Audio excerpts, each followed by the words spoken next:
রাত এখন ঠিক 11টা, আর আমাদের সামনে যা দেখছেন এটা আসলে শব্দে বোঝানো অসম্ভব। আমরা এখন আছি কুয়াকাটা সমুদ্র সৈকতে। আজ পূর্ণিমা, পুরো সমুদ্র যেন রূপালী চাদরে মুড়ি দিয়ে আছে। ঢেউগুলো যখন পাড়ে আসছে, চাঁদের আলোয় সেগুলো একদম ধবধবে সাদা দেখাচ্ছে।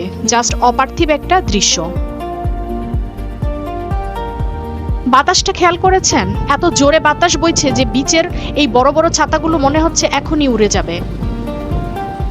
আমরা ভাবলাম চেয়ারে আর বসবো না, না বসে থেকে এই রূপালী আলোয় একটু কিছুক্ষণ হাঁটি। সমুদ্রের গর্জন আর এই ঠান্ডা বাতাস সব মিলিয়ে মনে হচ্ছে অন্যরকম এক দুনিয়ায় চলে এসেছি।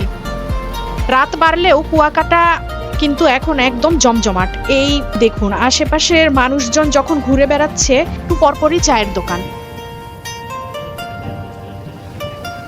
কোথাও তান্দুরি চা, কোথাও কফি, আর সমুদ্রের পাড়ে বসে গরম গরম ফিশ ফ্রাই খাওয়ার লোভটা সামলানো যায় না। একপাশে খাবারের ধোঁয়া আর মানুষের হাসি ঠাট্টা, আর ঠিক তার উল্টো দিকে শান্ত গম্ভীর এক বিশাল সাগর। অদ্ভুত এক কন্ট্রাস্ট।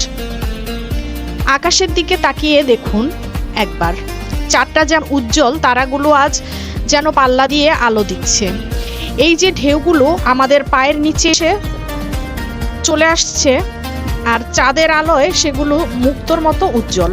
এই স্মৃতিটা সারা জীবন মনে রাখার মতো। যারা কুয়াকাটায় এসেছেন কিন্তু পূর্ণিমার রাতে সমুদ্র সৈকতে হাঁটেননি, তারা আসলে অনেক বড় কিছু মিস করেছেন। আজকের এই রাতটা আমাদের কাছে একদম স্পেশাল হয়ে থাকবে। কুয়াকাটার এই রূপালী রাত আপনাদের কেমন লাগলো কমেন্টে জানাবেন। আর এই ট্রাভেলের স্টোরির সাথে থাকতে ট্রাভেল কাপল অ্যানোনিমাস চ্যানেলটি সাবস্ক্রাইব করতে ভুলবেন না। শুভরাত্রি সবাইকে।